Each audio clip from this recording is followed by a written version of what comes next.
जाया जिन विदेशवा हो।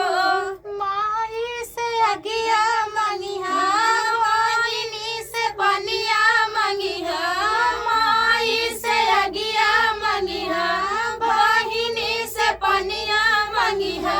लागी चाहिए मनवा हो छोट का देवरवा से छोट का देवरवा से हंसी के बोली हाय लागी चाहिए मनवा हो छोट का देवरवा से छोट का देवरवा से हंसी हंसी बोली हो।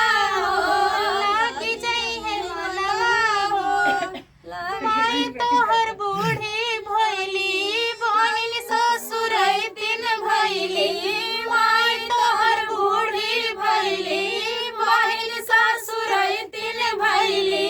कैसे लागी मनवा हो छोट का देवरवा हउए छोट का देवरवा हउए बहिन नदनवा हो।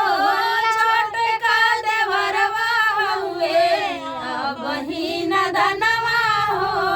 कैसे लागी मनवा हो लाई के गवनवा राजा जी जाइए जिंदगी विदेशवा हो। लाई के गवनवा राजा जी जाया जिन विदेशवा हो। तो फ्रेंड ये गीत कैसा लगा